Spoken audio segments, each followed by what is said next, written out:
ഏഴാം ക്ലാസ്സിലെ മക്കൾക്ക് ഒരു ബിഗ് ബ്രേക്കിംഗ് ന്യൂസുമായിട്ടാണ് വന്നിട്ടുള്ളത്. മക്കളെ, ഇനി മുതൽ നിങ്ങൾ തോറ്റുപോകും. സർക്കാർ ചതിച്ചതാണോ എന്ന് ചോദിച്ചു കഴിഞ്ഞാൽ ഒരു പക്ഷെ അങ്ങനെ നമുക്ക് കുറ്റം പറയാൻ പറ്റില്ല. കാരണം നിങ്ങൾ നന്നായി എക്സാം എഴുതി കഴിഞ്ഞാൽ നിങ്ങൾക്ക് 8ലേക്ക് നിങ്ങൾക്ക് പ്രവേശിക്കാൻ പറ്റും. അപ്പം നിലവിലുള്ള പുതിയ ഒരു റൂൾസ് വന്നിട്ടുള്ളത്, ഇനി 7ാം ക്ലാസ്സിൽ നിങ്ങൾ തോൽക്കാൻ റെഡി ആയിക്കോളൂ. കാരണം നിങ്ങൾ നന്നായി പഠിച്ചിട്ടില്ലെങ്കിൽ എന്തായാലും സർക്കാർ നിങ്ങളെ തോൽപ്പിക്കും, അല്ലെങ്കിൽ സ്കൂളുകാർ നിങ്ങളെ തോൽപ്പിക്കും.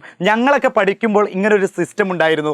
എല്ലാ ക്ലാസ്സിലും ജയിക്കുന്ന ഒരു സിസ്റ്റം ഉണ്ടായിരുന്നില്ല. പക്ഷേ ഇപ്പോൾ അല്ലെങ്കിൽ കഴിഞ്ഞ വർഷം വരെ 10ാം ക്ലാസ് ഒഴികെ ബാക്കി എല്ലാ ക്ലാസ്സിലും ഇങ്ങനെ വിജയിച്ച് പോകുമായിരുന്നു. 10ാം ക്ലാസ്സിൽ മാത്രമാണ് അത് കറക്റ്റായിട്ടുള്ള എക്സാം നടന്ന് കറക്റ്റായിട്ടുള്ള തോൽപ്പിക്കുന്ന രീതിയൊക്കെ ഉണ്ടായിരുന്നത്. പക്ഷേ ഇനി മുതൽ മക്കളെ, 7ാം ക്ലാസ്സിലെ മക്കൾ കറക്റ്റായിട്ട് പഠിച്ചുകൊണ്ടു. കാരണം നിങ്ങൾക്ക് 8ാം ക്ലാസ്സിൽ നിങ്ങൾ വിജയിക്കണം, അല്ലെങ്കിൽ 8ാം ക്ലാസ്സിലേക്ക് നിങ്ങൾ പ്രവേശനം നേടണമോ, നിങ്ങൾ നന്നായി പഠിച്ച് എക്സാം പാസ്സാവുക തന്നെ വേണം. എല്ലാവരെയും പാസ്സാക്കുന്ന ആ ഒരു സിസ്റ്റം എഴുതിയാൽ മതി, എക്സാം എഴുതിയാൽ മതി, എന്തായാലും പാസ്സാവുന്നുള്ള കഴിഞ്ഞ വർഷം വരെയുള്ള ആ ഒരു സിസ്റ്റം ഒഴിവാക്കിയിട്ടുണ്ട്. അപ്പം ഞാൻ പറയുന്നത്, അത് സർക്കാർ ചതിച്ചതാണെന്നൊന്നും നമ്മളത് പറയുന്നില്ല. കാരണം ഓൾറെഡി നിങ്ങൾ പഠിച്ചു കഴിഞ്ഞാൽ, പഠിക്കാതെ നമ്മളിങ്ങനെ വലിയ വലിയ ക്ലാസ്സിലേക്ക് കയറി പോയിട്ട് എന്തെങ്കിലും കാര്യമുണ്ടോ? ഇല്ല, ഒരു കാര്യമില്ല. നമ്മൾ 10ാം ക്ലാസ് വരെ പഠിച്ചു എന്ന് പറഞ്ഞിട്ട് എന്തെങ്കിലും കാര്യമുണ്ടോ? ഇല്ല. അപ്പം നിങ്ങൾ വ്യക്തമായി പഠിച്ചാൽ മാത്രമേ നിങ്ങൾക്ക് ഇനി 8ാം ക്ലാസ്സിലേക്ക് കയറാൻ കഴിയുള്ളൂ. അല്ലെങ്കിൽ നിങ്ങൾ 7ാം ക്ലാസ്സിൽ ഒരു വട്ടം കൂടി ഇരിക്കേണ്ടി വരും. അപ്പോൾ മക്കളെ, ആ ബിഗ് ബ്രേക്കിംഗ് ന്യൂസ് പ്രകാരം തന്നെ നിങ്ങൾ